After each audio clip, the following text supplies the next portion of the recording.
Assalamualaikum warahmatullahi wabarakatuh. Selamat pagi, pagi, pagi, pagi. Bismillahirrahmanirrahim.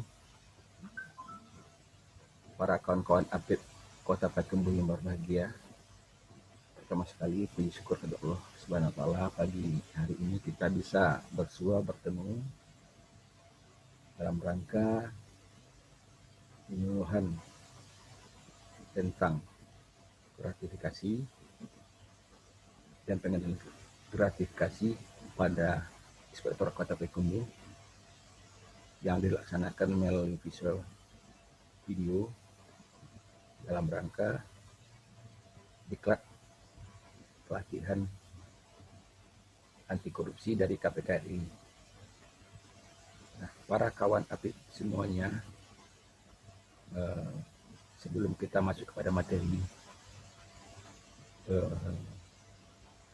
perlu kami ingatkan bahwasanya dalam kondisi pandemi COVID-19 ini kita harus selalu menerapkan protokol kesehatan sehari-hari, baik itu dalam pelaksanaan tugas maupun juga dalam kegiatan kita di luar tugas yang sebagai apik Kota Payakumbuh. Nah, dalam menerapkan protokol kesehatan itu selalu ingat dengan 3M, yaitu selalu memakai masker, kemudian selalu mencuci tangan sebelum masuk kantor maupun juga pulang dari kantor, dan juga memasuki tempat-tempat lain, baik itu di rumah kita baru datang ataupun mau pergi. Begitu juga kita masuk ke dalam tempat-tempat resmi seperti supermarket, mall, dan lain-lainnya. Di samping itu, yang tidak kalah pentingnya, selalu menjaga jarak agar kita terhindar dari pandemi COVID, dari virus-virus COVID-19 ini. Dengan harapan kita semua sehat dan selalu bersemangat dalam melaksanakan tugas yang diamanahkan pada kita dalam rangka fungsi kita sebagai pengawasan internal terhadap OPD di Kota Payakumbuh ini, dan di mana setiap hari kita akan selalu bertemu di jam kerja dengan para obrik yang datang ke kantor kita ataupun kita melakukan semacam survei lapangan atau cek fisik. Jangan lupa dengan protokol kesehatan. Bapak-bapak, ibu-ibu, para apik semuanya, sebelum kita tayangkan materi penyuluhan ini, baiklah kami sampaikan apa maksud tujuan dari penyuluhan tentang gratifikasi dan pengendalian gratifikasi ini. Nah, tujuannya adalah untuk meningkatkan pengetahuan dan pemahaman para apik semuanya tentang pengertian gratifikasi dan pengendalian gratifikasi dalam pelaksanaan tugas sehari-hari, di mana kita nanti bisa membedakan mana yang gratifikasi tersebut yang dianggap suap, yang masuk dalam kategori tindak pidana korupsi, dan mana yang tidak. Sehingga akhirnya kita dalam pelaksanaan tugas kita terbebas dan dari tindak pidana korupsi, dan selalu bertekad untuk melawan korupsi dengan tidak menerima gratifikasi dalam bentuk apapun dalam pelaksanaan tugas kita. Bapak-bapak, ibu-ibu, para apik Kota Payakumbuh yang berbahagia, mengawali materi ini, saya akan berpantun sebagai pantun pembuka, yaitu, wahai kawan-kawan, mari berkemah ke bukit, jangan lupa bawa bekal obat dan nasi, tapi jangan terbawa makanan yang sudah basi. Wahai kawan-kawan para atlet, mari kita bertekad untuk menolak gratifikasi karena gratifikasi adalah akar daripada korupsi. Nah, untuk selanjutnya saya akan screen materi yang akan saya sampaikan kepada Bapak-Bapak Ibu semua, sehingga nanti kita dapat melaksanakan materi ini dengan bagus, sehingga bisa paham tentang materi tersebut. Nah, penyuluhan pengendalian gratifikasi bagi atlet pada Inspektorat Kota Payakumbuh ini dengan materi penyuluhan tentang pengendalian gratifikasi bagi atlet pada Inspektorat Kota Payakumbuh. Kenapa gratifikasi saya ambil? Karena gratifikasi adalah akar dari korupsi. Makanya saatnya kita bertindak untuk menolak gratifikasi tersebut. Nah, apa itu gratifikasi? Selama ini kita mengenal gratifikasi. Apa itu gratifikasi? Nah, pengertian dari gratifikasi tersebut yaitu berupa pemberian dalam arti luas yang meliputi pemberian uang, rabat, diskon, komisi, pinjaman tanpa bunga, tiket perjalanan, fasilitas penginapan, perjalanan wisata, pengobatan cuma-cuma, dan fasilitas lainnya. Nah, gratifikasi tersebut baik yang diterima dalam negeri maupun di luar negeri, dengan menggunakan sarana elektronik ataupun tanpa elektronik. Itu ada terdapat dalam penjelasan pasal 12B Undang-Undang Tindak Pidana Korupsi.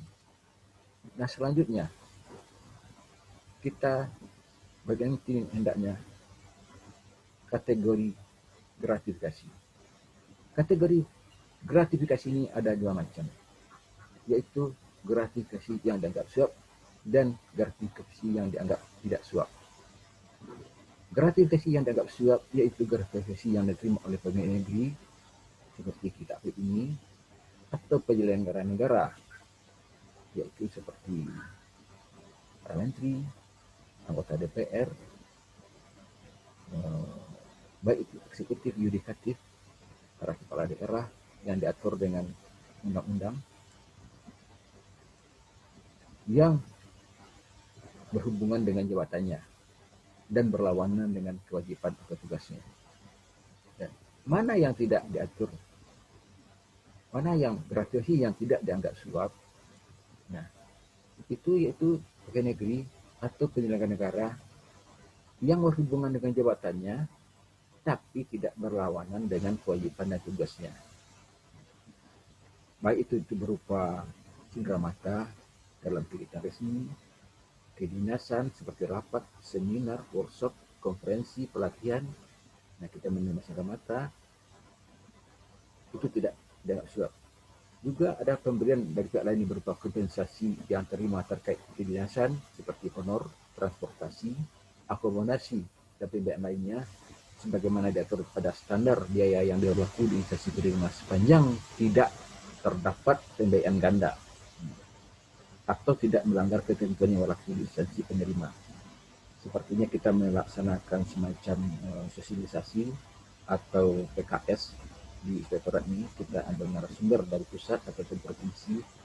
Nah, itu telah kita atur dalam standar biaya di DPA APBD kita, dan itu tidak termasuk suap yang diterima, baik itu honor ataupun biaya transportasi ataupun akomodasi yang kita berikan kepada narasumber tersebut, walaupun narasumber tersebut adalah seorang pegawai negeri atau penyelenggara negara. Itu dia yang gratifikasi yang tidak dianggap suap. Selanjutnya, bagaimana penerima gratifikasi yang wajib melaporkan gratifikasi? Nah, penerima gratifikasi sebagaimana yang kami sampaikan tadi, yaitu baik itu pegawai negeri ataupun penyelenggara negara yang diatur dalam pasal 1 angka 1 Undang-Undang Nomor 28 tahun 1999. Nah, itu wajib dalam jangka waktu 30 hari kerja terhitung dia sejak dia menerima gratifikasi tersebut, itu wajib dia laporkan ke KPK. Nah, itu diatur dalam pasal 12C ayat 2 Undang-Undang KPK. Nah, bagaimana konsekuensi hukum bagi yang tidak melaporkan gratifikasi yang terimanya? Nah, itu dalam pasal 12B ayat 2 Undang-Undang Tindak Pidana Korupsi, itu sanksinya itu pidana penjara 4 tahun dan maksimum 20 tahun atau pidana penjara seumur hidup dan pidana denda paling sedikit 200 juta dan paling besar 1 miliar rupiah. Itulah sanksi bagi atau konsekuensi bagi yang tidak melaporkan gratifikasi tersebut.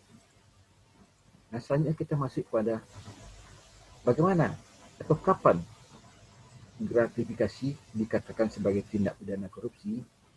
Nah, ini diatur oleh pasal 12B ayat 1 Undang-Undang Tindak Pidana Korupsi yang menyatakan bahwa setiap gratifikasi yang diterima oleh pegawai negeri atau penyelenggara negara itu dianggap pemberian suap apabila itu berhubungan dengan jabatan dan berlawanan dengan kewajibannya atau tugasnya dengan ketentuan atau syarat-syaratnya, ada unsur-unsurnya. Yang pertama itu ada yang menerima hadiah.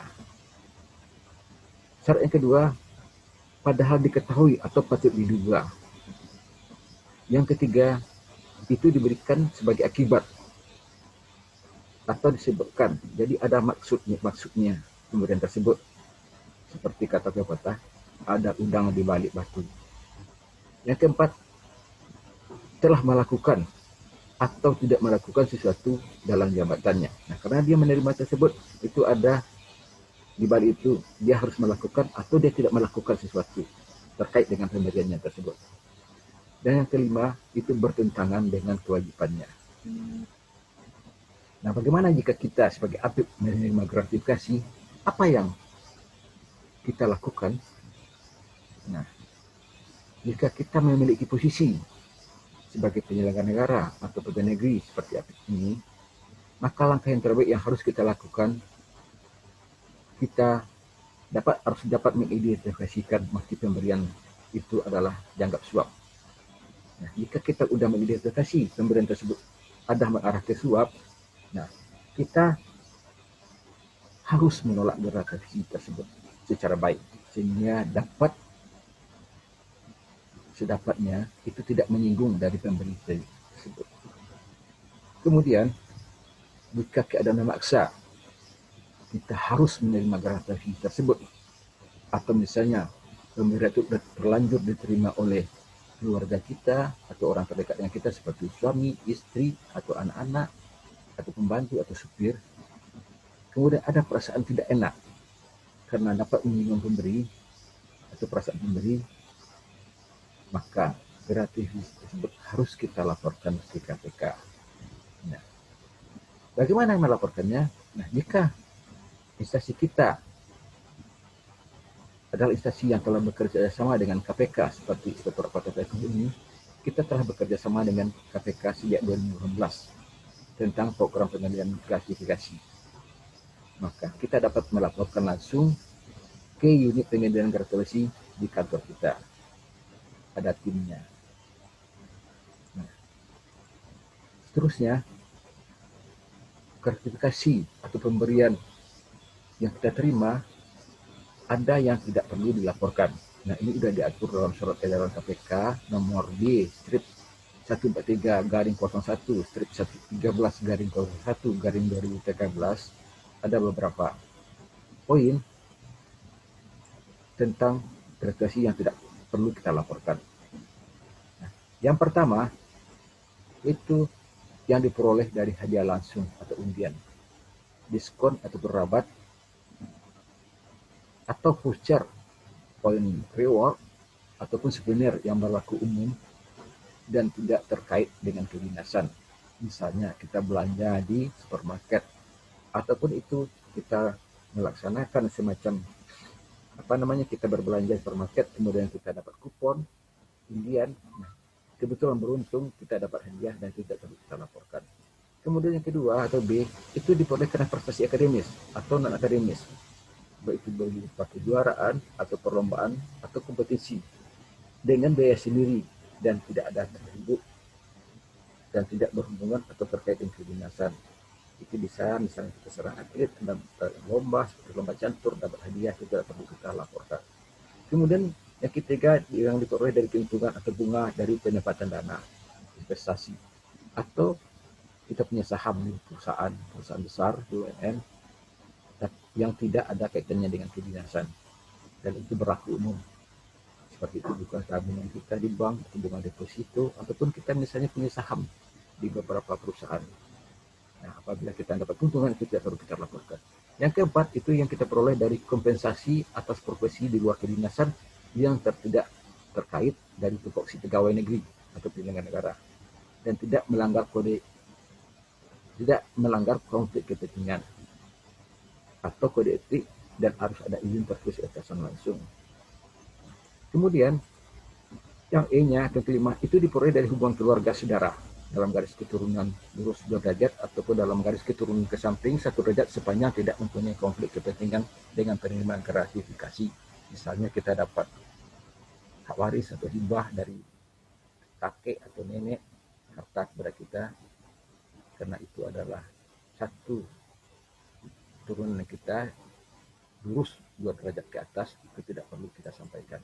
Kemudian yang keenam itu diperoleh dari hubungan keluarga semenda dalam garis keturunan lurus 1 derajat atau dalam garis keturunan ke samping 1 derajat sepanjang tidak mempunyai konflik kepentingan dengan penerima gratifikasi. Bisa kita dapat pemberian dari menantu ataupun dari besan, misalnya ada hari ulang tahun, itu tidak perlu kita sampaikan. Kemudian yang ketujuh itu atau G diperoleh dari pihak yang mempunyai hubungan keluarga sebagaimana dimaksud di huruf F dan G terkait dengan hadiah perkawinan, ikatan anak, ulang tahun, atau kegiatan keagamaan adat tradisi dan bukan dari pihak yang mempunyai konflik kepentingan dengan penerima gratifikasi.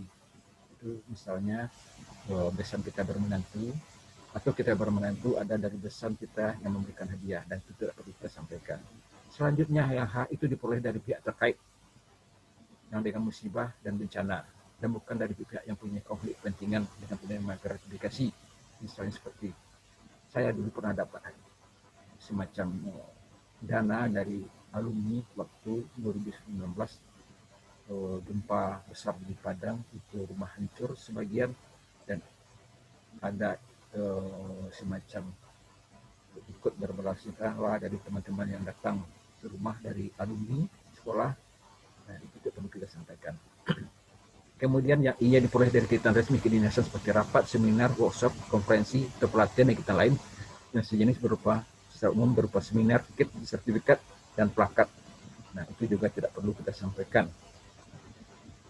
Selanjutnya itu yang diperoleh secara resmi kedinasan dalam bentuk hidangan, sajian, atau jamuan berupa makanan dan minuman yang berlaku umum. Nah, bagaimana gratifikasi menurut pandangan agama?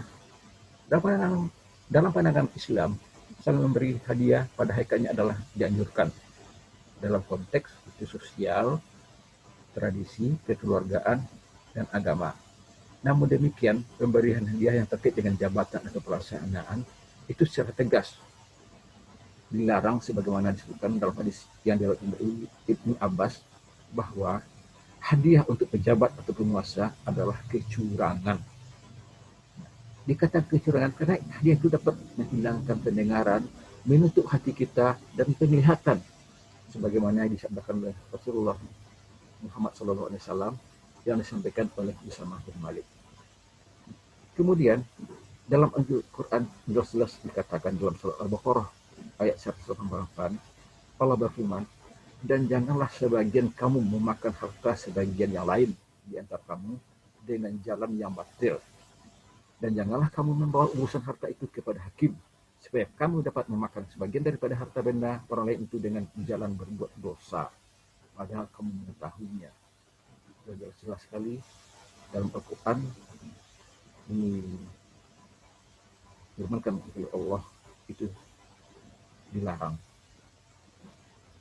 Nah, Bapak-bapak, Ibu-ibu, para semua, jelas bagi kita bahwa gratifikasi itu adalah perkara korupsi. Nah, tergantung kita lagi. Profesi atau pemberian itu, nah, kita bisa mengidentifikasikan apakah itu suap yang menyangkut dengan tidak pidana korupsi ataupun itu tidak. Nah, karena gratifikasi itu adalah akar dari korupsi. Dan itu karena di akar harus kita cabut. Nah, itu kita yang selalu berhubungan dengan para obrik, OPD dalam pemeriksaan. Nah, untuk dapat menghindarkan pemberian yang disampaikan kepada kita, baik itu dari yang kecil-kecil, seperti misalnya dia traktir makan siang atau lain-lain, souvenir, itu harus kita tegakkan untuk tidak menerima, kita tolak pemberian tersebut. Nah, seperti slogan gambar ini, walaupun dia punya Honda jelek, betul, tapi bukan dari gratifikasi. Ini adalah contoh yang baik bagi kita semua. Nah, demikianlah kawan-kawan pelaksanaan penyuluhan ini. Semoga bermanfaat bagi kita semua dan dapat jadi pedoman dalam pelaksanaan tugas sehari-hari sehingga kita terbebas, terhindar dari perbuatan gratifikasi yang masuk dalam kategori suap atau tindak pidana korupsi. Nah, sebelum menutup, saya sampaikan pantun sebagai penutup. Kelapa muda dan madu dicampur alpukat. Jus dibuat, semuanya bervariasi.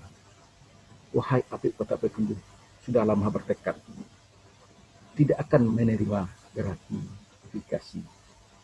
Wabillahi taufiq wal hidayah. Wassalamualaikum warahmatullahi wabarakatuh.